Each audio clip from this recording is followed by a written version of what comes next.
Up with us here on K24 New Dawn.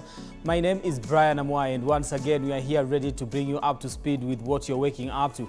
As far as news is concerned, and just some developing news this particular morning is that the three individuals, and I'm talking about the two Kitengela brothers that were abducted, plus one individual, that is Bobby, have been missing for the better part of last month and also this month. But information reaching our desk this particular morning is that the two brothers, the two Kitengela brothers, that the court demanded acting IG of police, that is Gilbert Masengeli, to go answer questions in regards to their disappearances, have been found. This particular morning they were abandoned, or rather, dropped off between the border of Kiambu and Nairobi. We'll be getting into the details of that and updating you as soon as that information comes to our desk. But also, away from that, what you're waking up to is the state of the nation and what has been happening for the better part of this particular week. We'll be taking a look at that. Of course, there's a new sheriff in town as far as the security sector is concerned. IG Kanja did take the oath of office yesterday, and with a full intro on exactly what he's supposed to be doing, coming at a time when the judiciary and the executive are at loggerheads when it comes to honoring court cases and all that. We'll be getting into the details of that when we have a conversation or taking stock of what has been happening this particular week. Also, what is happening at the mountain, that is the Mount Kenya region. On the political front, Deputy President Rigathi Gachagua and his boss, that is President William Ruto, don't seem to be seeing eye to eye, making Ruto allies from the mountain to call for his ouster. So who exactly is fit to be the Mount Kenya kingpin? All right, we'll be getting into the details of that, just trying to make sense of the events this week. Also, something interesting, that you might have consumed edible oil that was not fit for consumption. What exactly happened when it comes to checking that, especially from the authorities that have been mandated to make sure that whatever you get through your mouth, especially in this country, is something that has been verified that it is fit for consumption? How did you get here as a country? What exactly is going wrong with this particular nation? We'll be getting into the details of that as we have a conversation this particular morning. Start engaging us on our socials. That is at K24 TV across social media platforms. And I'm talking about Facebook, that is also on YouTube and also on X, formerly Twitter.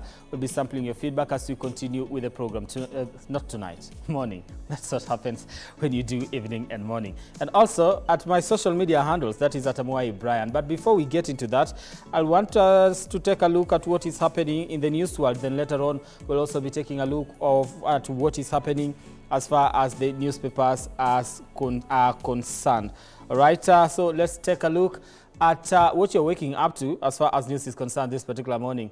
Now, Kenyans might have consumed substandard edible oil over the last 12 months. Now, the revelations came during a Senate Trade and Industrialization Committee session, where KEBS stamped the imported edible oil that were tested as unfit for human consumption. This story was prepared by Ian Keitani. Kenyans being left to consume substandard products seems to be the new norm. Millions may have ingested substandard edible oil imported between May and November of last year, according to a report by KEBS tabled before the Senate Committee on Trade.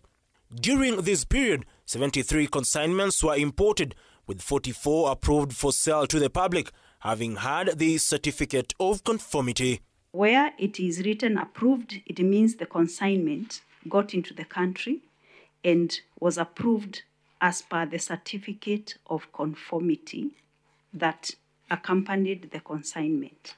However, in a surprising turn of events, the Kenya Bureau of Standards revealed that it tested 8 out of the 44 approved consignments for surveillance purposes and found them unfit for human consumption. Number 2 on that same Annex 2 is written rejected. Number 13 is rejected. Number 37 is rejected. Number 68 to 71 is rejected. These are the 8 consignments which we sampled on a surveillance basis, and they failed the results. This product, by the fact that they did not contain sufficient amount of vitamin A as prescribed by the standard, they are substandard. And that is the basis on which we injected them, I submit. The 73 consignments arrived in the country at different times. They did not all arrive at the same time. And all the consignments arrived with certificate of conformity. In a normal situation, once goods arrive in the country with a certificate of conformity, we do not intervene and do sampling. That is the normal situation. Out of the 8 sampled consignments, 7 lacked the requirement composition of vitamin A, while 1 failed on both vitamin A and insoluble impurities. These consignments, said to be unfit, were imported from Malaysia through 3 companies, Multi-Commerce, Ascent Group and Inowangs. With the 8 consignments deemed unfit, the remaining 36, translating to millions of litres of potentially unsafe oil, had already been released to the Kenya National Trading Corporation and could have been distributed for sale nationwide, despite not meeting the required standards. So we picked 8 consignments and tested. In the meantime, all the others which had been accompanied by certificate of conformity, we had released them to KNTC. However, Gary stated that the authority did notify KNTC after conducting the tests. We communicated to KNTC on the rejection of the consignments that failed based on the test reports that we did. Besides writing a letter to SGS, what action did you take to make sure that these goods are not released to the community? You want to tell us that the others which were out there were to just be released to KNTC and be supplied to Kenyans without you following up to know this was part of that consignment, and you can do nothing about that? The managing director noted that even though a letter was sent to KNTC, the oil was not destroyed, as the case is still under active investigations. Did we destroy the cooking oil after the 30 days? The answer is no, and the reason is because by the time, by the end of the 30 days, or by this time, this cooking oil was subject of investigation. Allah? By who? There were already investigations going on by DCI. In what appears to be a recurring trend, months after farmers were sold substandard fertilizer, millions of Kenyans might have consumed at least 20 million litres of substandard edible oil. Question is, just who will protect Kenyans from the circus of substandard products? Ian Keitane, K24 TV, Nairobi. Now, Douglas Kanja is the new Inspector General of Police following his oath-taking and installation ceremonies that took place yesterday at the Supreme Court and State House, respectively. Kanja's installation follows his appointment by President William Ruto and the gazettement of his name after his appointment was approved by the National Assembly after the vetting process. Now, Kanja assumes office amid concerns of the National Police Service becoming rogue, even as President William Ruto reiterated that all Kenyans were subject to the rule of law in his speech at State House, Nairobi. Timothy Simwa reports. Douglas Kanja Kirocho is officially Kenya's 5th Inspector General of the Police under the dispensation of the 2010 Constitution. Inspector General of the National Police Service. The IG presented himself before the Supreme Court of Kenya for oath-taking ceremony, where he committed to uphold the rule of law. In attendance was the Chief Justice Martha Koome, senior judicial and police officers. The short ceremony was then followed by an installation event at State House, Nairobi, led by President William Ruto. I am very confident of your leadership capabilities. The head of state expressed his confidence in the new police IG, whom he described as equal to the task, but reminded him to uphold the rule of law. All of us, irrespective of who we are, the offices we occupy, our status of whatever nature, obey, respect, and submit to the rule of law. It is a cardinal principle. According to Dr. Ruto, his administration has respected every independent office as promised upon his assumption of power as the head of state. On my first day in office,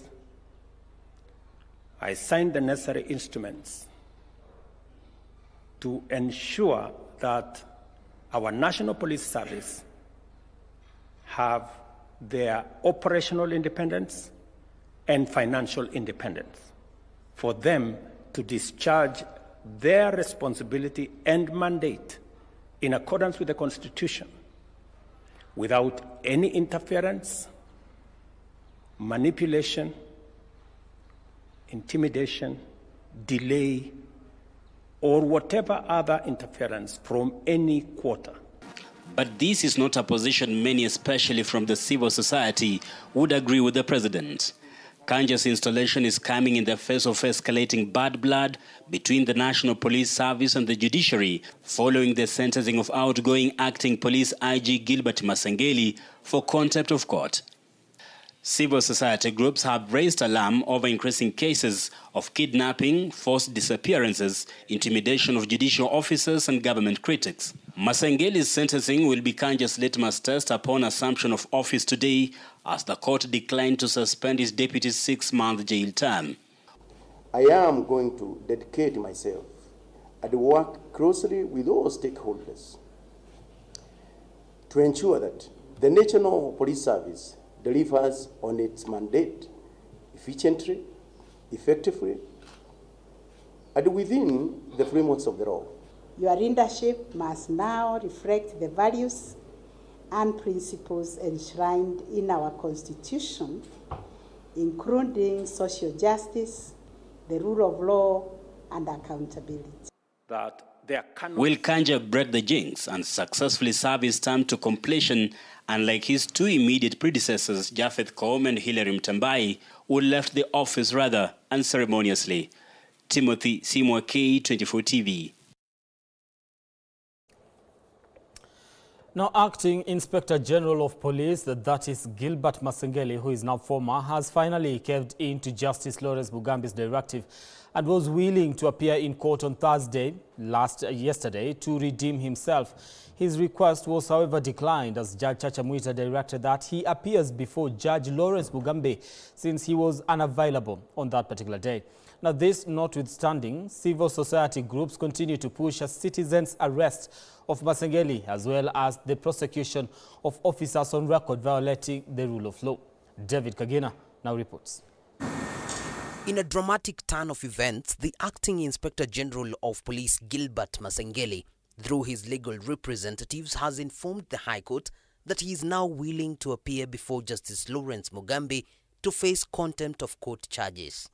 This comes after weeks of legal wrangling and failure to honor the court summons 7 times, compelling a stern directive from the judge for Masengeli to present himself in court by Thursday 3 p.m., failure to which a 6-month jail sentence takes effect.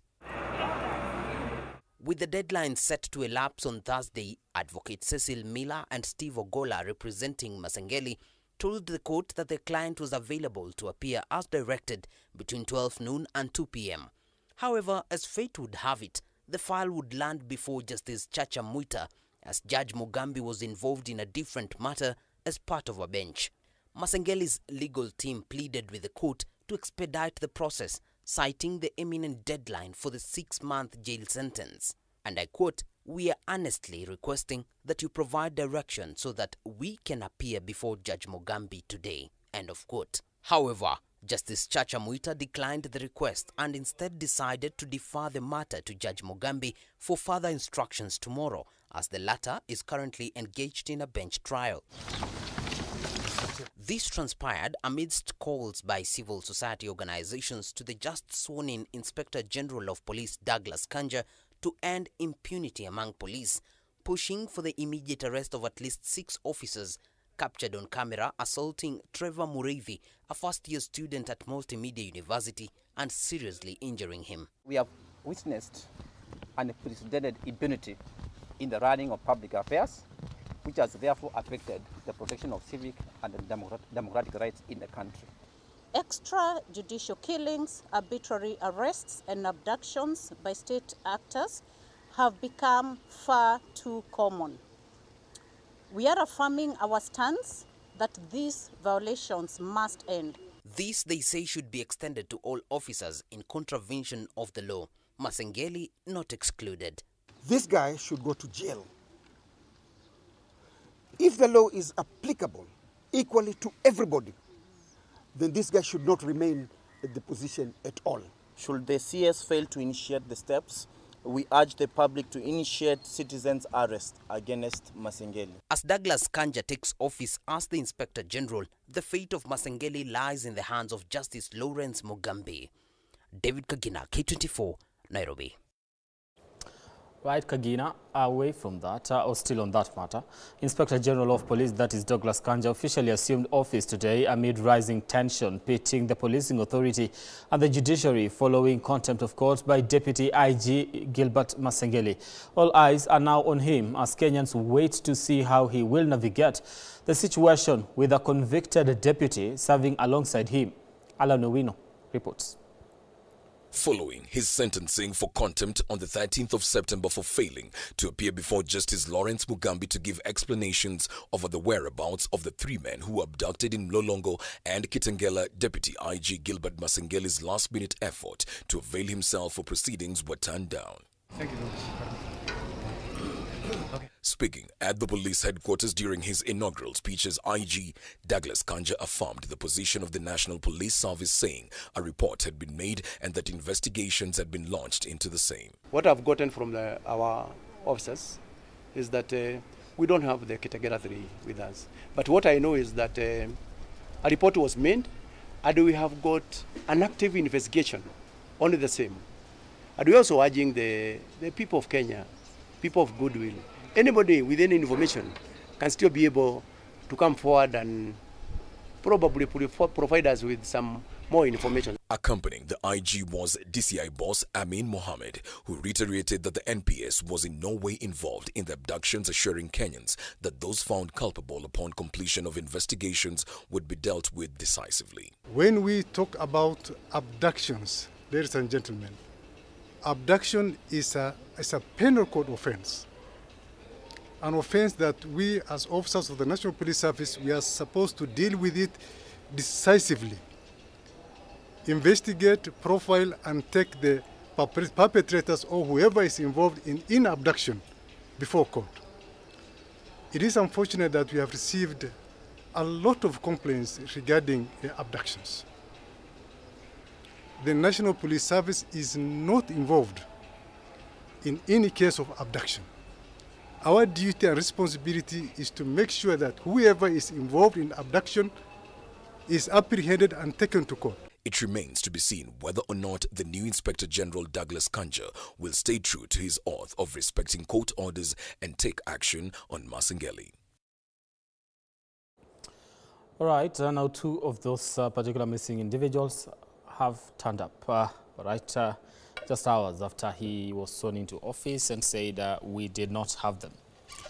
Away from that, as the lecturers' strike enters day 2, its impact is hitting learners hard, particularly first-year students who have barely started their lessons. Now, to make matters worse, those completing their attachments and upcoming graduates are now uncertain about who will step in to help them. As Media Kisenya reports, UASU has remained firm, insisting the strike is legal despite a court ruling deeming it otherwise. This has become the new normal. 2 major strikes by the teaching staff and a suspended one by students, all within less than a month, painting a picture of a sector in turmoil. It's day 2 of the lecturers' mass industrial action. A quick check at the Technical University of Kenya reveals empty classrooms, and it's clear that this situation will persist until the demands are met.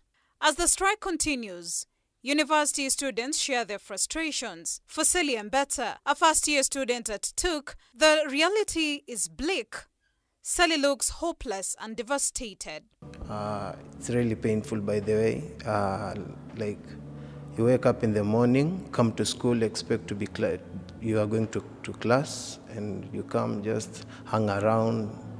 Sometimes maybe umetumia fare from where I live. For example, I live in Roysambu, so I have to use fare. Nakuja hadi shule, lakini yet I attend no classes. Parents, they are very much worried. Wanatumia pesa kila siku kwa sababu wanakutumia fare. They are sending you food, money for food and expenses, and yet you are not attending to classes. While the first-year students have seen their higher education journey abruptly halted, fourth-year students awaiting completion of their studies are clinging to the hope that the strike will end soon. It's students who are going to face the repercussion because units are not going to, we are not going to be taught. Those who are supposed to graduate are not going to graduate. Like Potuk, we are supposed to graduate in mid-November. How will that be possible? I was expecting to graduate next year in November because I'll have finished my classes by April because I've already done my attachment. But what is happening is that if we've not studied for the past 4 weeks, then definitely it will be impossible, especially for those of us who are starting out our projects, to actually cover all that within a month. Meanwhile, the lecturers' union, WASU, has responded to the court's ruling, claiming that their strike is lawful and refusing to comply with the court's order to end the strike. The third semester is seemingly the shortest and also crowded with a lot of activities, and with the constant strikes in the universities, the hardest hit remains the students. Milia Kisienya for K24 TV at the Tuke University, Nairobi County. Right, thank you, Milia Kisienya, for that particular report. Away from that, President William Ruto has highlighted a significant gap in the health sector, which he says will be addressed through reforms aimed at achieving universal health coverage. Now, speaking during a meeting with the Ministry of Health officials, governors and other stakeholders, Ruto urged Kenyans to register under the new Social Health Insurance Fund to access healthcare services. Robbie Omondi reports. In a ruling on July 12th, the High Court declared the Social Health Insurance Act unconstitutional, citing unmet public participation threshold, even though the government has continuously stated that the new cover would effectively cover everyone and reduce financial burden imposed by healthcare costs. Level of consultation. Earlier today, President William Ruto, while addressing officials from the Ministry of Health and other stakeholders, reaffirmed that the Social Health Authority is key to implementing universal health coverage, urging all Kenyans to register. I was told this morning we have 1.2 million people, new people into the system. We should be able by next week to transfer and transit the 9 million members in NHIF now to the new framework, and that will significantly give us the numbers. The president says that many Kenyans still have to fundraise to access health services, a situation that will be solved through pooled efforts by stakeholders to achieve universal health coverage. The many harambes we used to hold in the past was for school fees.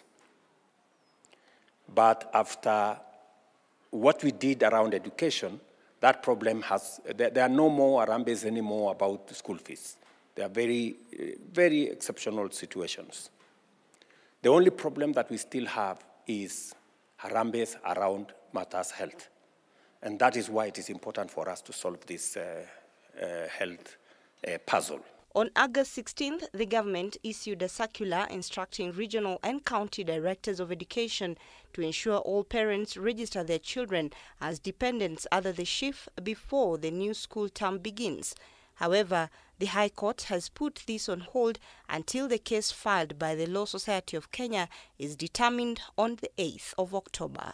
We have tried using the legislation we have to address the areas that resulted in us not achieving the intention of universal health coverage, as we have all been looking forward to as a nation. The new health coverage system includes the Primary Health Care Fund, the Social Health Insurance Fund, and Emergency Fund, Chronic and Critical Illness Fund. The last NHIF registration is expected to be on September 30th, while SHA benefits starting on October 1st, 2024. Robbie Omondi, K24. All right, we want to take a short break here on New Dawn. Don't go too far, because when we come back, we'll also be taking a look at what you're waking up to as far as the news are concerned. Of course, just bringing you up to speed with the current affairs, and also later on taking a look at what's happening on the newspapers. Then later on have a conversation as we take stock of the week.